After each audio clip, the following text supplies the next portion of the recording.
रोहतास में जन्मदिन की पार्टी मना रहे युवक पर फायरिंग करने के मामले में ट्रैफिक डीएसपी मोहम्मद आदिल बेलाल घिरते जा रहे हैं। इस घटना में बादल कुमार सिंह सड़क सुरक्षा फोर्स पंजाब जीवन रक्षा के लिए प्रतिबद्ध 24 घंटे। मात्र 1 साल में सड़क दुर्घटना में होने वाली मृत्यु में लगभग 50% की कमी। कुछ समय पहला मेरे भरा ਦਾ ਐਕਸੀਡੈਂਟ ਹੋਇਆ ਸੀ। ਸੜਕ ਸੁਰੱਖਿਆ ਫੋਰਸ ਨੂੰ ਕਾਲ ਕੀਤਾ 112 ਨੰਬਰ ਤੇ। ਵਿਦਿਨ 5 ਮਿੰਟਾਂ ਦੇ ਵਿੱਚ ਇਹਨਾਂ ਨੇ ਆ ਕੇ ਮੇਰੇ ਭਰਾ ਦੀ ਜਾਨ ਬਚਾਈ। ਜੇ ਉਹ ਨਾ ਮੈਨੂੰ ਉੱਥੋਂ ਚੱਕਦੇ ਤਾਂ ਹੋ ਸਕਦਾ ਸੀ ਮੇਰੀ ਮੌਤ ਹੋ ਜਾਂਦੀ। मुख्यमंत्री भगवंत सिंह मान की कोशिशों से अपना पंजाब बन रहा है रंगला पंजाब। नामक युवक की गोली मारकर हत्या कर दी गई है, लेकिन रोहतास गोलीकांड के आरोपी ट्रैफिक डीएसपी आदिल बेलाल की गिरफ्तारी नहीं होने पर सवाल उठने लगे हैं। विपक्षी दल इस मामले को लेकर सरकार पर हमलावर बने हुए हैं। पीड़ित परिवार से मिलने पहुंचे आरजेडी सांसद सुधाकर सिंह ने रोहतास गोलीकांड को निरंकुश सरकार और पुलिसिया दमन का नमूना बताया है। सिंह ने कहा कि पूरे बिहार में पुलिसिया दमन चल रहा है, उसका एक नमूना है सासाराम की घटना। वहीं सुधाकर सिंह ने कहा कि एक दुर्दांत पुलिस अधिकारी अपने सरकारी हनक और पागलपन में निर्दोष नौजवान की हत्या कर देता है, लेकिन घटना के 8 दिन बीत जाने के बाद भी कोई कार्रवाई नहीं की गई। सुधाकर सिंह ने कहा कि इससे प्रतीत होता है कि इस पूरे मामले में भाजपा के लोग शामिल हैं और इसे रफा दफा करना चाहते हैं। वहीं पुलिस अधिकारी को बचाने के सवाल पर सुधाकर सिंह ने कहा कि जब एक पुलिस अधिकारी पर निर्दोष युवक की हत्या का आरोप है और इस बात को दर्ज एफआईआर में भी स्वीकार किया गया है, तो समझ में नहीं आता कि पुलिस इसमें क्या जांच करेगी। इस तरह से बिहार में निरंकुश सरकार चल रही है और जिस तरह से पुलिसिया दमन पूरे बिहार में, उसका एक नमूना है सासाराम की एक घटना। किस तरीके से एक दुर्दांत पुलिस अधिकारी एक निर्दोष नौजवान की हत्या सरकारी हनक और पागलपन में किया है, एक उदाहरण है। इसे समझ सकते हैं आप।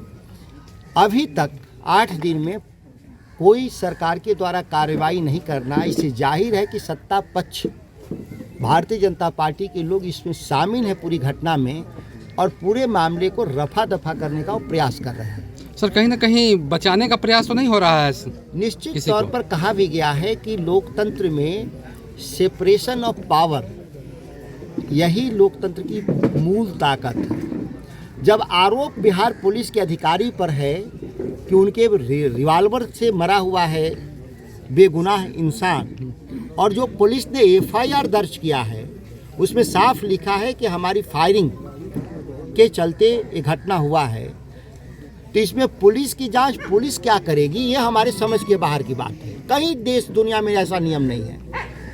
इसमें न्यायिक जांच होना चाहिए था और न्यायिक जांच के जरिए जो फैसला होता, और जब तक कोई फैसला नहीं होता न्यायिक जांच का, तब तक गुनाहगार पुलिस अधिकारियों को निलंबित कर जेल भेजा जाना चाहिए और जो जांच आएगा उसके बाद आगे की कार्रवाई होती। लेकिन आप देख रहे हैं बिहार की सरकार में बैठे लोग, कई मंत्री भी, सवाल ये है कि जो जुल्म किए हैं सरकार के लोग, वही न्याय के लिए आए हुए हैं। न्याय तो उन्हीं को करना था। इससे जाहिर है कि लिपा पोती का जो मीडिया मंशा व्यक्त कर रही है, जरूर निश्चित तौर पर इसमें उनका मंशा है लिपा पोती का।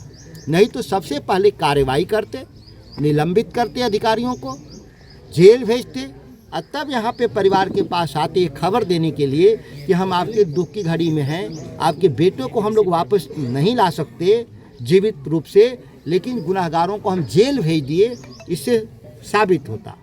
वहीं सुधाकर सिंह ने कहा कि बिहार में राक्षस और रावण राज चल रहा है। पहले अपराधी लोगों को गोली मारते थे, लेकिन अब सत्ता के तंत्र के द्वारा ही लोगों को गोली मारी जा रही है।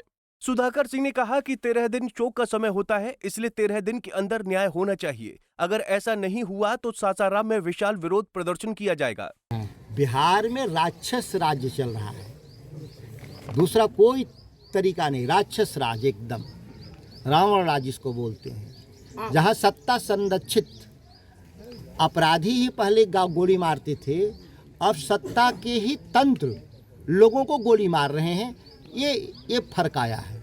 अभी यहाँ आए हुए हैं। अगर 13 दिन जो शोक का समय होता है, यह बिहार पुलिस के लिए अंतिम चेतावनी के तौर पे हम लोग देकर जा रहे हैं कि आप 13 दिन में न्याय करिए, नहीं 13 दिन के बाद, शोक के बाद, एक विशाल प्रदर्शन हम लोग सासाराम में करेंगे, जिला प्रशासन का घेराव करेंगे और न्याय की लड़ाई लड़ेंगे। सर, परिवार बहुत सामान्य है, उन परिजनों के नौकरी या फिर मुआवजे की बात क्यों नहीं हो रही?